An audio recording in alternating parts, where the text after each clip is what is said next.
नमस्कार, colonel Ajay, CEO Ajay astro money group first global astro finance digital channel से आपसे मुखातिब होता हूं। आज सोमवार 27 अप्रैल सन 2026। दोस्तों, आज के एपिसोड में हम गेहूं के ऊपर चर्चा करेंगे। गेहूं का सरकारी खरीद का लक्ष्य बढ़ा दिया गया है।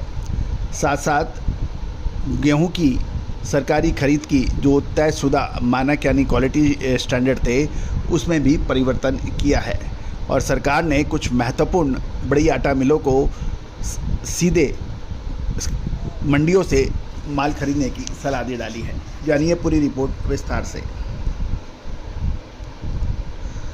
दोस्तों, केंद्र सरकार ने घरेलू बाजार में गेहूं की कीमतों को नियंत्रण करने और किसानों को उचित समर्थन देने के उद्देश्य से चालू सीजन के लिए सरकारी खरीद का लक्ष्य में भारी बढ़ोतरी की है। सरकार अब कुल खरीद का लक्ष्य 303 लाख टन से बढ़ाकर 345 लाख टन किया है। इसके साथ ही अधिक से अधिक सरकारी गेहूं खरीद को सुनिश्चित करने के लिए प्रमुख उत्पादक राज्यों में क्वालिटी के कड़े नियमों यानी क्वालिटी नॉर्म्स में भी कुछ रियायत देने की खबर मिल रही है।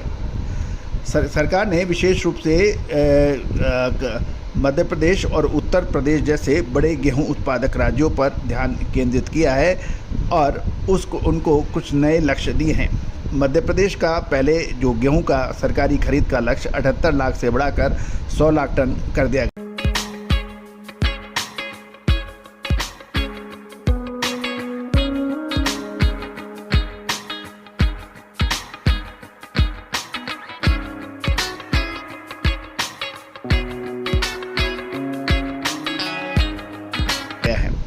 उत्तर प्रदेश में लक्ष्य 10 लाख टन बढ़ाकर 25 लाख टन किया है। राजस्थान की खरीदी का लक्ष्य 21 लाख टन से बढ़ाकर 23.5 लाख टन किया गया है। बिहार व उत्तराखंड में भी लक्ष्यों में आंशिक सुधार किए जाने की खबर मिल रही है। साथ साथ सरकार ने एक महत्वपूर्ण परामर्श यानी एडवाइजरी जारी की है। आटा मिलों को गेहूं के बड़े खरीदारों से आटा मिल तथा गेहूं के बड़े खरीदारों से ये अपील की है कि वे अपनी ज़रूरत के लिए पूरी तरह सरकारी स्टॉक पर निर्भर न रहें।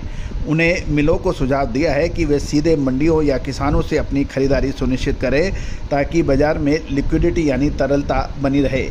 सरकार जुलाई से नई ओपन सेल स्कीम यानी OMSS की नीति की भी घोषणा करने की उम्मीद लगाई जा रही है। गौरतलब है कि एक रिपोर्ट के अनुसार इस वर्ष गेहूं के उत्पादन के अनुमानों में काफ़ी उतार चढ़ाव देखने को मिल रहे थे। यदि प्रारंभिक अनुमान देखें तो बेमौसम बारिश और ओलावृष्टि से पहले उत्पादन का अनुमान 1157 लाख टन था। वर्तमान स्थिति को आकलन करने पर यह पता चल रहा है कि फसल के नुकसान के चलते अब उत्पादन 1106.5 लाख टन के आसपास रहने की संभावनाएं जताई जा रही है। हालांकि सरकार का अनुमान अभी भी अधिक है, लेकिन बाजारों में रिपोर्ट्स के अनुसार, सर्वे के अनुसार, ब्यूरो रिपोर्ट के अनुसार स्टॉक की कमी के कारण इस बार कीमतों पर दबाव बन सकता है। गौरतलब है कि सरकारी गेहूं का खरीदी लक्ष्य बढ़ाना एक रणनीतिक कदम है, लेकिन इसकी सफलता इस बात पर निर्भर करेगी कि सरकारी एजेंसियां वास्तव में कितना स्टॉक जमा कर पाती हैं, क्योंकि पिछले सालों में वास्तविक खरीद का लक्ष्य काफ़ी पीछे रहा है। अतः सरकारी एजेंसियों की गेहूं की सरकारी खरीद अपने टारगेट को पूरा ही नहीं कर पाई। मध्य प्रदेश जो कि सबसे बड़ा गेहूं उत्पादक राज्य है, उसके लक्ष्य पूरे ही नहीं हुए। दोस्तों, इसके ऊपर भी हम एक विशेष डिटेल रिपोर्ट लाएंगे, लेकिन साथ साथ कुछ और महत्वपूर्ण खबरें ये भी हैं कि सरकार ने जो गेहूं के निर्यात की परमिशन दी है उसके अंदर भी कुछ सवाल उठ रहे हैं। आइए देख लेते हैं वो क्या हैं।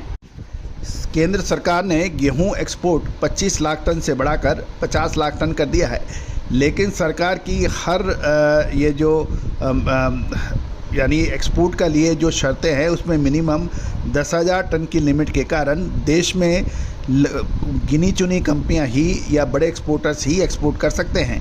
सरकार की सख्त शर्तें हैं कि सिर्फ 4 सबसे बड़ी कंपनियां एक्सपोर्ट कर सकती हैं, जो ये शर्तें हैं।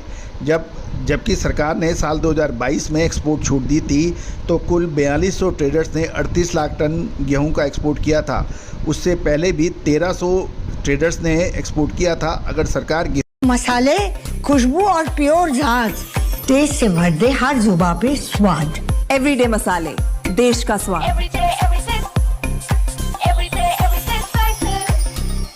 गेहूं के लिए ओपन जर्नल लाइसेंस यानी ओजीएल के तहत एक्सपोर्ट में छूट देती है तो अभी एक्सपोर्टर्स के लिए सुनहरा मौका है। अमेरिकी दादागिरी के खिलाफ एक्सपोर्ट करके फॉरेन एक्सचेंज यानी विदेशी मुद्रा कमाई जा सकती है। इतनी छोटी सी बात व्यापारी कह रहे हैं कि सरकार को समझनी चाहिए। अगर सरकार गेहूं की एक्सपोर्ट शर्तों में ढील देती है तो 39 अफ्रीकी देशों समेत कई देशों को एक्सपोर्ट करना मुमकिन है। भारतीय गेहूं की कीमत रूस और यूक्रेन के मामले में 50 से $75 ज़्यादा है, लेकिन अगर शर्तों में ढील दी जाती है तो कम